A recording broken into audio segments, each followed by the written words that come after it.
Hi, I'm John, and this is Dice Paper Miniatures. This is a segment pulled from my Twitch live stream, or what I call a live clip.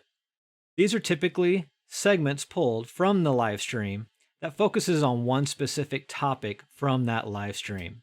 And if you haven't yet, please consider subscribing to this page as well as hitting the notification bell.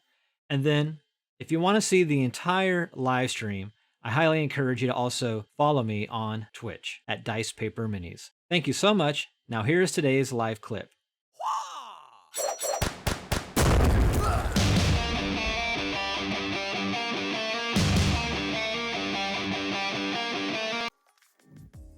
So one of the 40k things is this Armor of the Faith.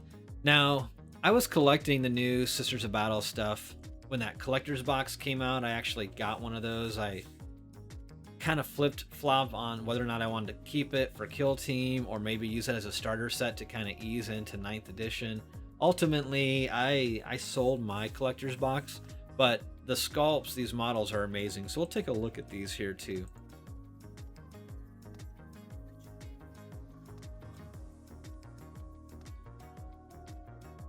If anything, I find some of the Sisters of Battle stuff is really cool to mod slightly and use it for like Necromunda as like an Inquisitor of sorts in Necromunda, or even like bits for bounty hunters and mercenaries and whatnot. If you're into that aesthetic, which I am, the Sisters aesthetic, say that 3 times. The Sisters aesthetic I do find pretty cool. And it was just one of those kind of painful judgment calls of, can I use this warband? Do I have the time? And even with GW slowing their release schedule down to once every other week, it's tough to keep up with.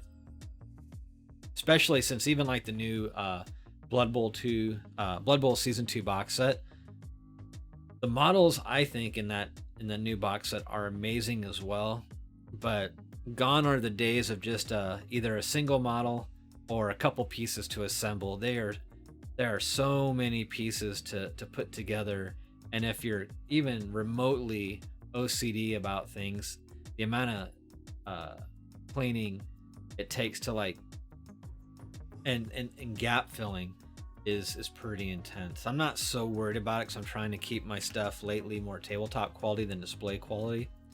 So yeah, this is it the Paragon? Is that what it's called? Paragon Warsuit. It's pretty cool as far as a good aesthetic that's, you know, consistent with the overall look of the Sisters of Battle.